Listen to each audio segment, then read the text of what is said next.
Hey everybody, this is Rydo, and we're back to Nancy Drew, Lights, Camera, Curses.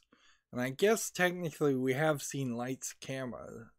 I don't think we've actually seen any proof of an actual curse yet. It's been an hour of gameplay in the last two episodes of very frustrating gameplay. They've added this timing mechanism to the hidden object scenes. I'm not sure if they're just going to do that for the rest of the game or if it's just right now. We're very possibly very close to either finding the jewel that was stolen many years ago, or finding Eda, or finding out who the bad guy is. We're close to some kind of resolution, but we still haven't seen that fourth mini game at all, and that's scary. And there's still several chapters. So we're in the basement of the fake house in the theme park that was built on the production lot, then abandoned, then brought back to life to remake a film from a long time ago. We've got a scarab. This looks tricky. I don't think my lockpick kit will work on this one.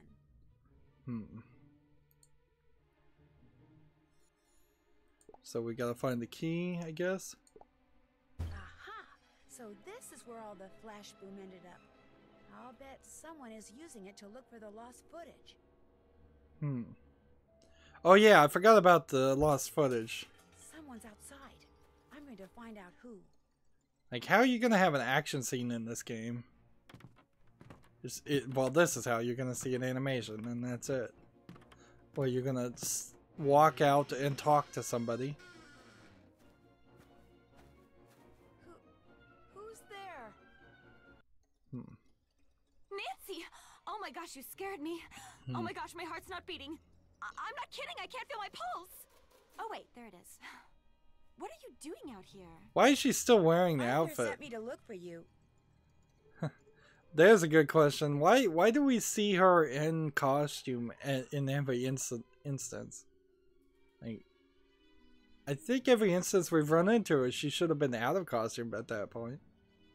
Let's see.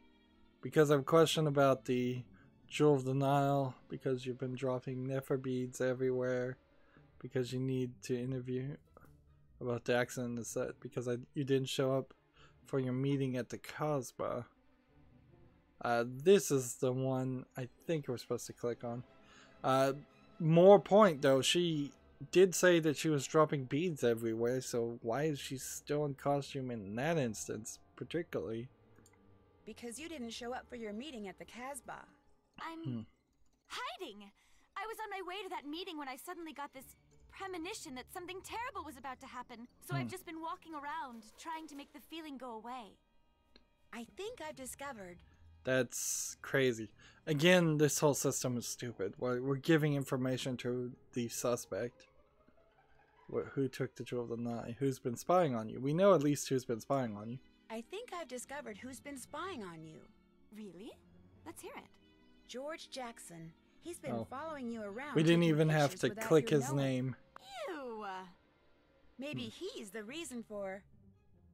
Your fear of snakes, your premonition, Tatiana's resignation, the cat sticking around. Let's go with your premonition. Maybe he's the reason for your premonition. My what? Oh, my premonition. Yeah, right. He probably is, the weirdo. She's totally Do you think lying. George Jackson is...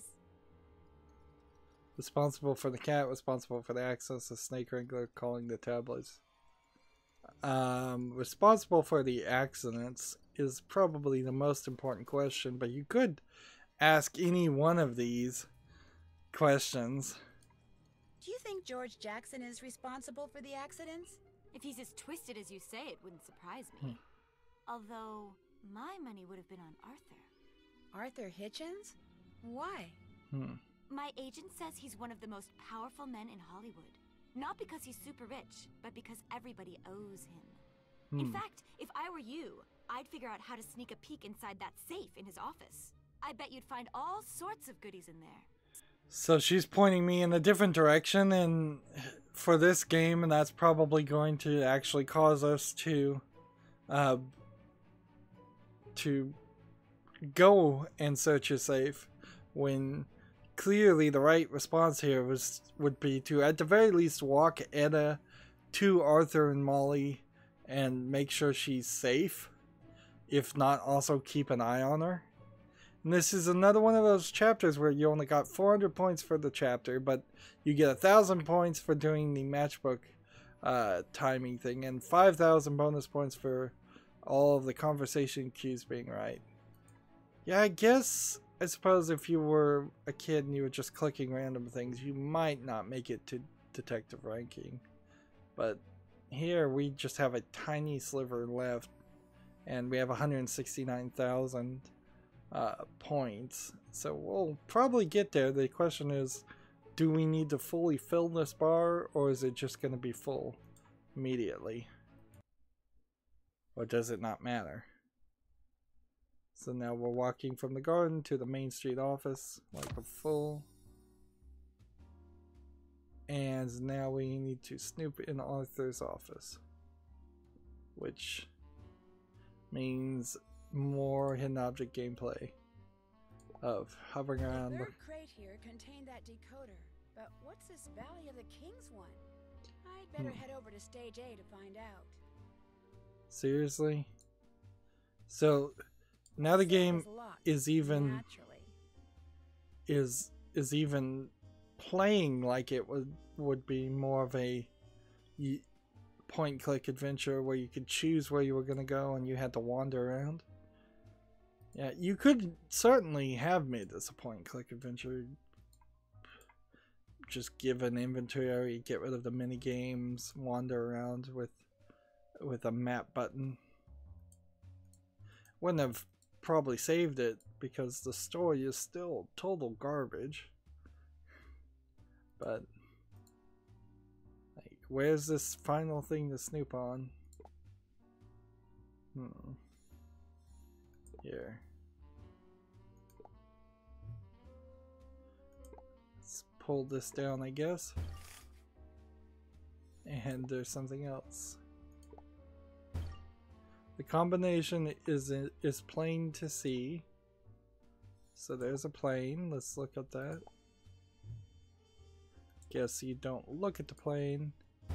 I guess you pull the plane. And what did that do? Something moved somewhere. Here. This moved. This must be the code to the safe. Left Sammy's birthday. Right Treasure Island volume. Left Coat Inspector. So Coat Inspector is 37. There needs to be a Treasure Island volume, which is 9, and Sammy's birthday. Where would we find Sammy's birthday on the calendar? There we go. 21. So it's 21/9/37. We'll just click on it in that order. And we don't even have to put it in, which is a very odd way to do something like this. That's open. What's in the safe? Maybe I should try out this phone number. A bolt cutter and a phone number. That seems really ridiculous.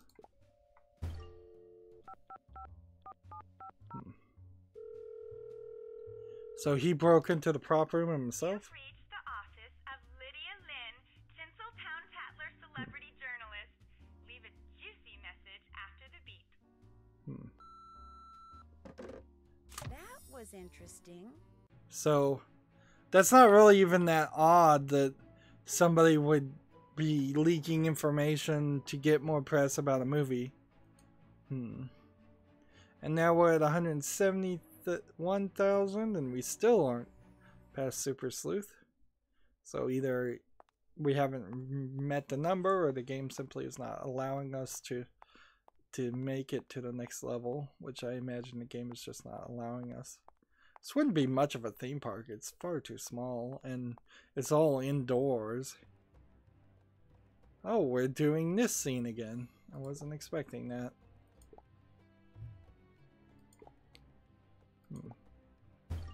Look for the manifest crate. Scene 73, take 4.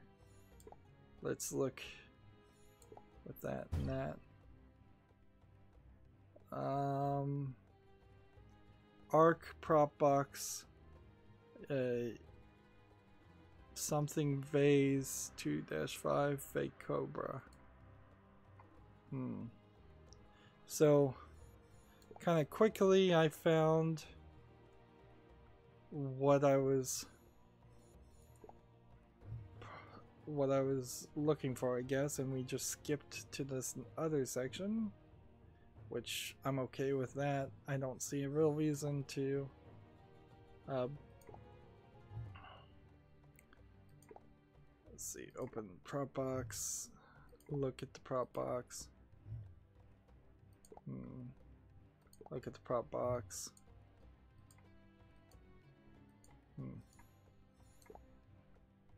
Look at the prop box. This is the crate from the manifest in Arthur's office. So that's the crate we were talking about. And now we have the Valley of the Kings set blueprint. And the arc is here. Cliffs, cliffs, cliffs. Ramp. Is that just a blueprint of what we're looking at right now, or is that something else? I guess we're just...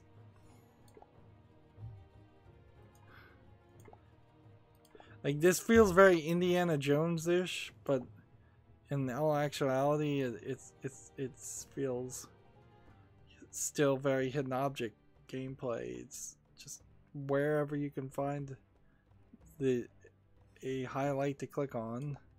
The ark is buried here. It's very important to point out this is the first instance of even looking for the ark. Like, I'm not even... The game has taken us in so many different directions, had us act like we're a production assistant instead of a director.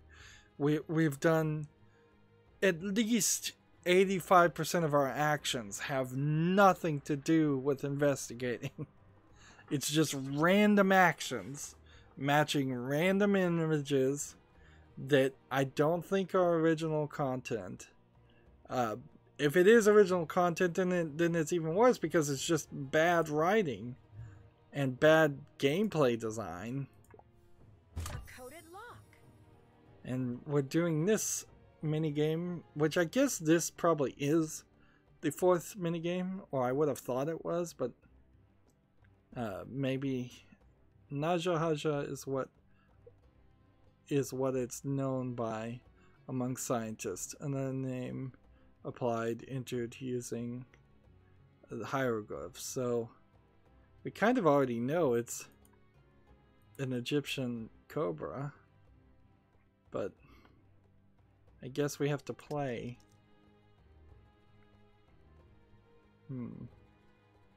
So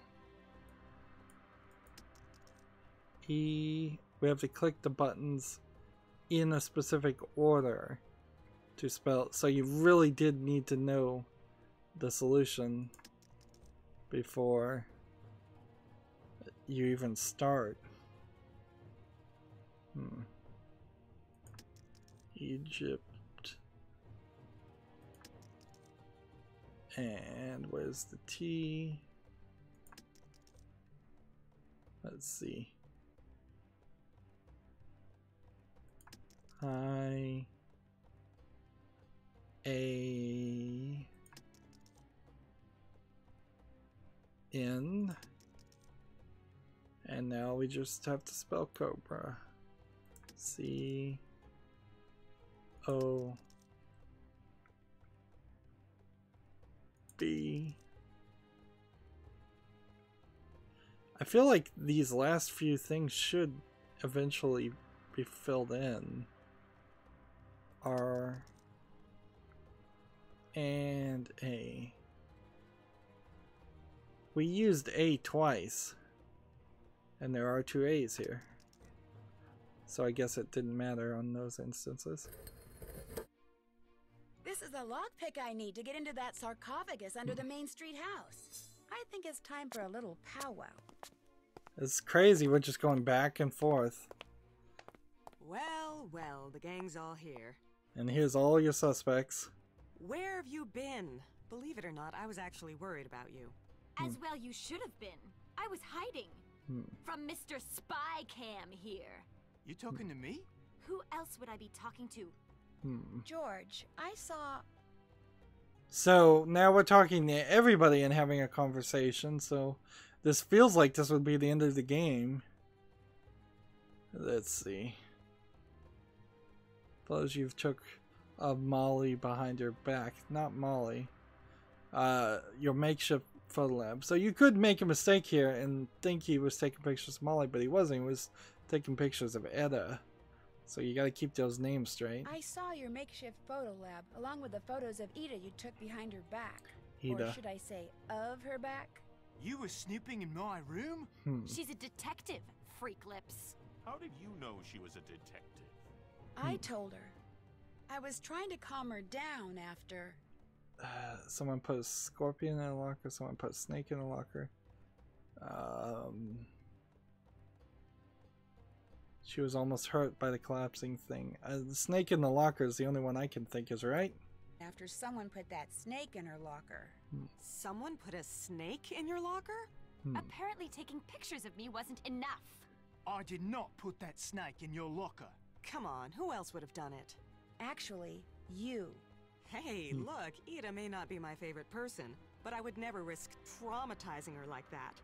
It would jeopardize the picture. Probably true, but that snake wasn't meant for her. It was meant for me. It While I was? was checking out that video chip, you shoved that snake into Ida's locker. You knew the wardrobe room would be my next stop. After I saw the cloak in the video chip. This is bad now. This is kind of what you have in a lot of mystery stories. It's kind of what I hated about the Sherlock Holmes stories when I read all of those. Is Sherlock Holmes would often come up with information that wasn't mentioned, or he'll come up with a solution kind of out of nowhere. Sherlock Holmes stories in particular are not fair mystery stories. There's not enough hints, not enough mentions of things that would be important. Same thing happening here. All of a sudden, Nancy Drew is accusing Molly, and for the life of me, I can't think of any reason why she would specifically be accusing Molly. And since we spent, like I said, 85%, probably a lot more of our time not actually doing any detective work, and instead doing just a bunch of busy work, this feels like the game is taking control away from me. And if they were going to just take control away from me, then this should have just been a story, an interactive book, or something like that.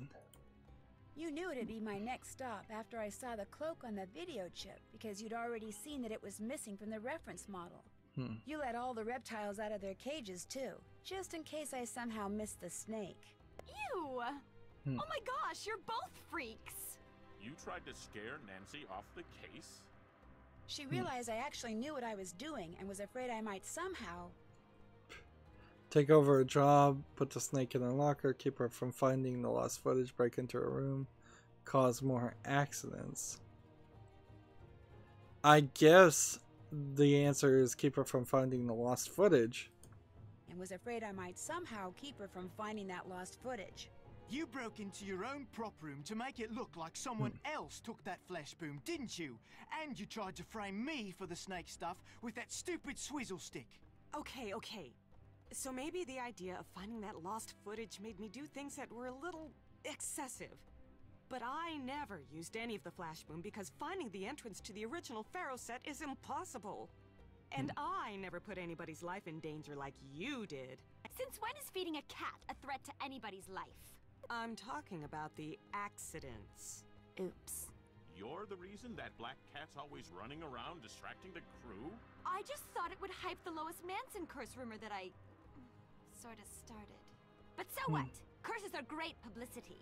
The Tinseltown Tatler lapped it up when I sort of called them and told them about it. But that's nowhere near as bad as what Peeping George here has been doing. I was taking pictures of that mark on your back. What mark on my back? The one that's just like the mark Lois Manson had on her back. The one that meant she was cursed. There really is a curse, people. Seriously, mate, you need to shut this production down before history repeats itself and somebody gets killed. You moron! That's a scar from a tattoo I had removed when I landed this part. You actually believe in curses? You're darn right I do. Hey, No look what wonder we've happened to fallen the so people far who behind opened the tomb of King schedule. Tut. I don't believe A week later, they People dropped don't All right, listen. that's enough. I go around saying, Enough. Run, hide, the big bad curse is... What? And what's being typed is not even the same thing. And get a good night's sleep. All of you. Now. We've got a picture to finish. You know, Mr. Hitchens, something Edith said earlier has been bothering me. All these accidents, yet no one's been hurt. I think I know who's been causing them. I think you do, too. Ida was right about publicity. The surest way to create a blockbuster is to get the media... So talking why about did he it hire her in the first before place if he was causing the So you accidents? caused the accidents, taking care that no one got hurt. But instead of reporting them, you closed the set, knowing word would leak out anyway, and that all the secrecy would attract lots of media attention. Correct. But from what I just witnessed, I'm afraid this film is headed for catastrophe no matter how many mishaps I arrange or how much publicity they generate. No, only one thing can save me from financial ruin. That lost footage. Please, Nancy, you must find it. So the whole point of this game is now gone. And now we're just supposed to find the lost footage for no reason. Like, the appropriate response if I was Nancy Drew at this point would be like, no, pay me, I'm out of here. I'm a detective. I'm not an errand girl. That'd be my response. Like, you lied to me, and if you lied to any detective, they're not going to be as inclined to help you at that point. Although they're kind of used to being lied to, too. Just, that was a bad resolution on a bad story because I had no action there. I was thinking maybe with the special ending that we might do something like the Clue movie where, like, there's one way it was Molly, there's one way it was Etta, there's one way it was George, one way it was Alan, but since the game has shown it doesn't even care about the whole mystery, and just directly told us the answers to almost every question, then there's very little to do. Let's do this bonus round. I suppose I want points. I do want to get this special ending just to make sure if I can get what I want.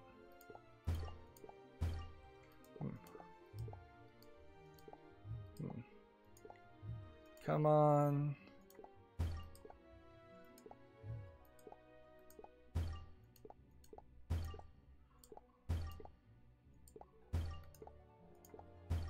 $50. Keep going. 100. 50. 100. And this. 75. I guess these two matched then. 250. There we go, another 100. 25. 50. There we go. I'm saying all these numbers out loud because that apparently helps me do this a little bit better. Hey, and we got to level 4. That with a 500 match. I don't think we're gonna do too many of those. But there's another 500. So for that chapter, we did so little action, but we got 850 points, and then we get 3,000 bonus points for being a puzzle professional, and then 5,000 points for being a conversation queue professional, and then 2,240 points, which puts us over 180,000, which means we've achieved the level of Ultimate Private Eye, but I suppose I may need some more points to unlock the special ending. And I don't know like how you get those extra points if you play the game and you don't get the special ending. Can you go back to a previous chapter and play again? Can you do a mini game? Or do you literally have to just start over from the beginning? I couldn't imagine anybody playing this game twice. It's surprising that I would even bother to make it to the end of this game in the first place. It's been just a pile of frustration with almost nothing good to say. So we're gonna have to do the matches again, and it seems like, I guess it's either 190,000 or 200,000 or higher to get that special ending. We are in chapter 24, only 2 audio cues, and maybe the special lockpick is the final mini game. Maybe you can just play the mini game to get more points. Like, which one would I even want to play? It wouldn't be lockpicking or smoothie making, so I'd have to do data mining.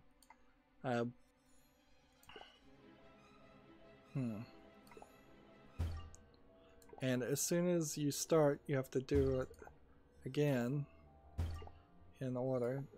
Of course, since I've already done this once, I shouldn't be so poorly bad at it that I forget the places.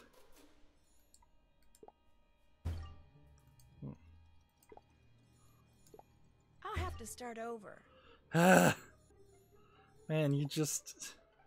And see, if you wait, a quarter of your time is already gone. It just as you make that, as you exhaustedly grunt.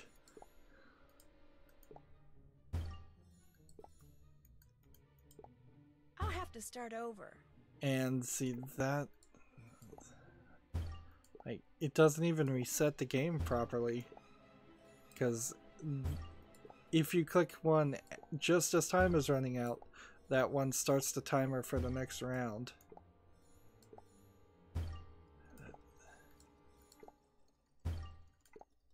The game feels like it wasn't even tested. Like, where's the last one? Got it. Barely got it in time. And lockpick.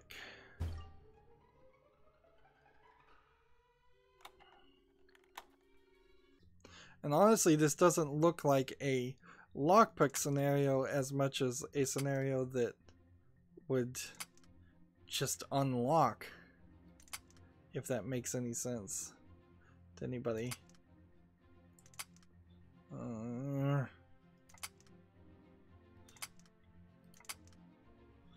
Come on.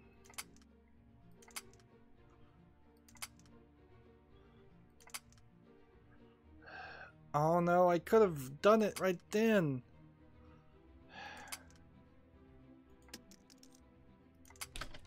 Knock that one back. Can we do something with this? Maybe. This one, and then this one. If I could just make matches in some way that was beneficial by eliminating an item or two. Got all these blue things. Oh yeah, I've lost. There's no way. No way you're gonna be able to have that many yellows in a row. If it was blues, forget it. Just forget it. Forget it, forget it, forget it. Nope, nope. Let's just see if we can fill this whole thing up and really screw up.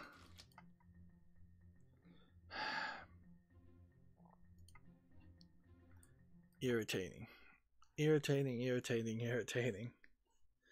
And there's only one more scene after this. However, I guess the good news is, in the next recording, this lockpicking section might be so difficult that it takes me a good 15 to 20 minutes to do. Well, I don't even want to delay it, so, and there's nothing new to say. How many different ways can you say this game sucks? I mean, there's not even a intelligent, critical thing to say to criticize it. It's just bad decisions on top of bad decisions at every step of the development. That's going to be it for this recording. As always, I ask you to like, share, subscribe, comment, and watch every second of my videos. If you want to friend or follow me on basically any social media sites, there's a whole bunch of links down below. Thank you for watching. Have a good evening.